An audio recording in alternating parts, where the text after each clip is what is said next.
Hello, I'm Andrew. I am Chief Exec for an organisation called Impactful Governance. It runs LGBTQ plus projects, and I'm also Chair of Trustees for a charity, which is an LGBTQ plus charity called Impactful Lives. I guess what you're asking me to talk about is my own personal experiences of hate crime, and I can think of quite a few of them, but the more recent one, I guess, was walking down a street in a town centre just with my partner, talking away, minding our own business, and two guys at a bus stop just decided to start hurling abuse at us for no reason at all. And they said, "You effing queers," which was a bit of a surprise. And it obviously came out of nowhere. And then it became really aggressive. The two of them became quite volatile. They were throwing objects at us and continued to hurl abuse. And my partner got on the phone and rang the police, the 999 number, and then they ran off. So thankfully that kind of stopped it. I guess another one I can think of quite easily was walking in Hammersmith in London and just walking down the road with my partner. We were holding hands, which at those days we did. I don't hold hands anymore because this actually really affected me quite a lot in public. And the young couple with a baby said, "You're fucking disgusting." And that was quite triggering. But so I don't show emotion with my partner in public anymore, which is sad. My name is Navin Ramaya. And I'm here to talk about just some of the experiences that I've had growing up. I can remember one incident of particular note when me and my family and another family another Mauritian family who also like brown like me, when we went on a break to Wales, me, my brother, and two of our friends who were there as well, we were walking across a car park, and then there was some other young people, probably around the same age or maybe just slightly older, like late teens, and we were early teens back then. We were walking through the car park, going back to the car, and then we noticed them, and then we saw them say something along the lines to each other of, "Oh, look at them over there." We heard it briefly, and we just looked at them, and we just ignored it, and we carried on walking. We didn't tell anyone that had happened because we just brushed it off. But it did. I can remember feeling quite angry at that time. My parents are of Mauritian origin, which is a tiny African island. So of course I'm of Mauritian heritage as well. That's my ethnic background.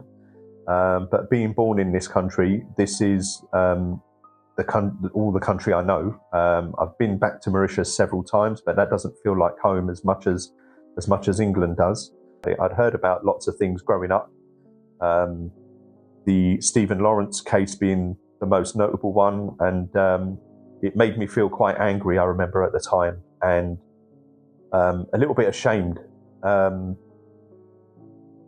when I look back now, and I think that's a kind of natural feeling, but I wish I'd spoken to my parents back then just to let them know that it had happened, and to probably try to hopefully calm some of the anger that I had after that kind of incident took place. I remember feeling angry for quite a long while after, for quite a few years, just not with that incident replaying in my mind all the time, but because it had shaped me back then. My name is Gavin Kennedy. I am an ambassador for Electric Umbrella based in Watford and also Bournemouth. I was a victim outside a supermarket in Watford when I was doing the trolleys in the car park. A couple of these about 6 teenage kids on the bike were taking the nick out of me. They were actually saying things about religion. They were calling me about my disability, calling me all horrible names. So what happened was they were targeting me round. I asked them nicely if they can actually let me go by, and they said no, and they would start calling me horrible names again. So what happened was I went through with the trolleys, and they started pushing me, shoving me, and pushed me to the ground, punched me in the face, and kicked me on my back. It was very shocking. I was shaking. I was actually bleeding. I went home. Next day, I saw the doctor, and they said to me I had all broken, all cracked ribs. It was all, my face was all black. It's just terrible. I'm Samantha West. I'm transgendered. This has meant a whole lot of pain for me over time, but I've got through it all. I've had 4 operations. I've had to come out to my family. I've had to come out at work, and it's been a difficult journey. My life is completely changed, and I'm really enjoying my life. However, that from time to time, I have problems with people generally in society who decide to commit hate crime. And it does upset me deeply when it happens. There's been several occasions where this has happened to me. Once on a train late at night where I received much verbal abuse, sexual swear words, misgendering, very loudly in front of a packed train of people. I tried to answer, but then it was just too much, and I moved away down the carriage, and nobody did anything, and I was just left stood there crying. And it wasn't until I got off the train that somebody says, "Are you all right?" So that was a really difficult moment. There was another time when I was outside a pub in Soho, and there were a group of guys, and one of them came over before I'd had my operation, and came over and touched me below the waist to tell whether I was a man or a woman to his friends by doing that. And it was deeply degrading and embarrassing, and I had to leave. There's other situations where people have called me names, like a paedophile. There's times when a female in a female toilet has called me a man, and I'm not. My name's Danielle. I'm currently a serving police officer with Hertfordshire Constabulary. My role within the police is that I'm a hate crime officer. Although I investigate hate crime, I understand what victims have gone through, as I've also been a victim of hate crime throughout different periods of my life. So I vividly recall 3 incidents that I've been victim of. The first, I'm 31 years old now. The first when I was 19. I came out as gay at 19, and I was walking hand in hand with my first girlfriend, and a male shouted across the road and called us dirty lesbians. Being fresh out the closet, this really took me aback. Coming out isn't an easy journey, and figuring out who you are, particularly when it comes to the LGBTQ+ community. And that was kind of my first experience of hate crime and the potential abuse that the community receives. Moving forward, fast forward into the future, the next hate crime was when I was actually at work as a police officer. About 3 to 4 weeks in to my career, I arrested a violent male with my tutor, and we took him to custody in Hatfield. Whilst booking him in at the custody desk, just standing next to him, watching over him as we do, he turned to me and said, "Why are you standing like that? You die."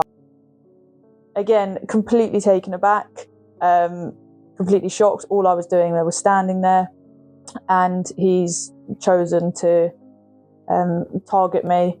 I had nothing on me to affiliate myself with the community, but he chose to use that word as a target to put me down and cause me distress, essentially. I kind of froze in fear. I was so new into my career. It was a few years on for the first incident. I was 24. So, I was a lot more comfortable in myself, but still I stood there a bit frozen. And then we moved forward again to my late 20s. And obviously the most recent event, I was a victim of an incident out with my family, of all occasions.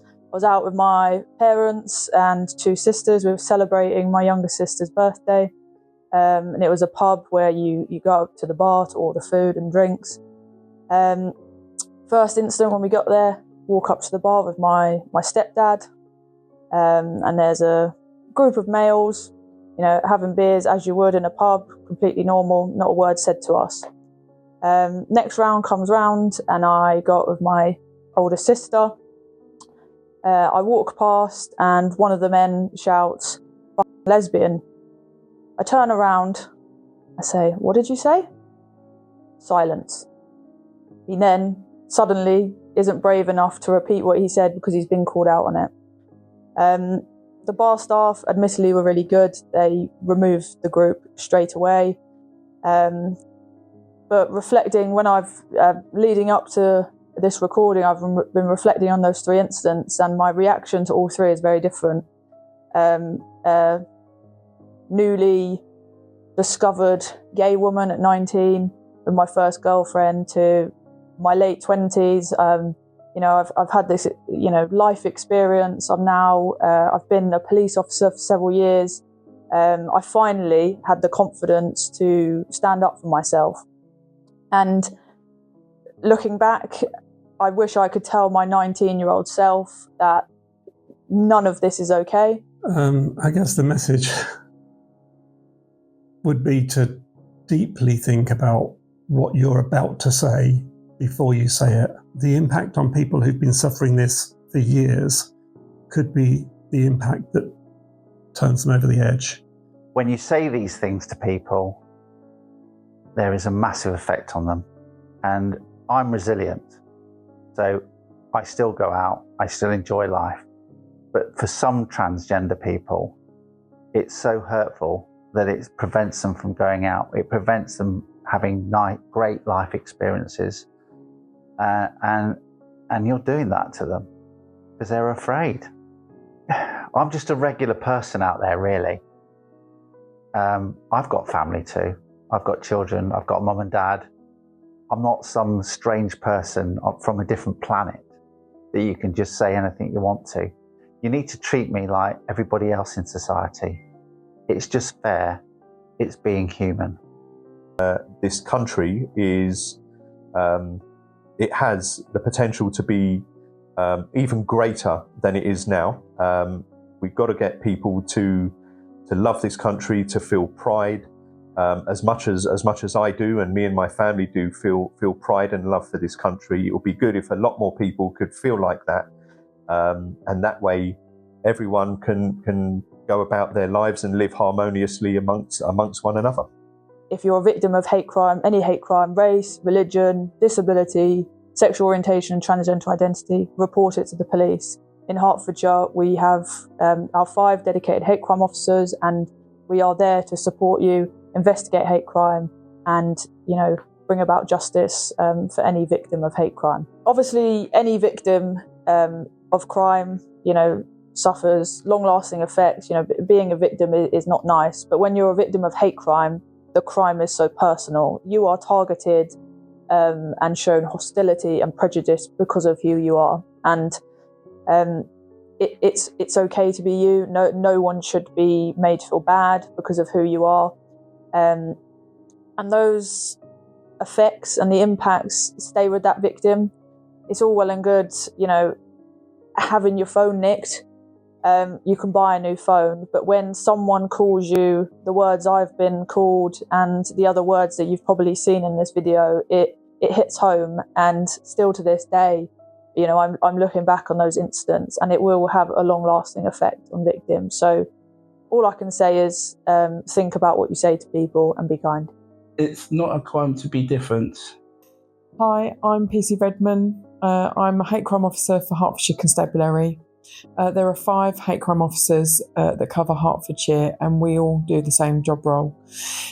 We investigate the hate crime that is reported to us.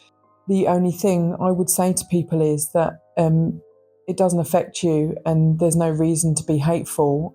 People just want to live their lives and be left alone. And that's something that everybody should have the right to do.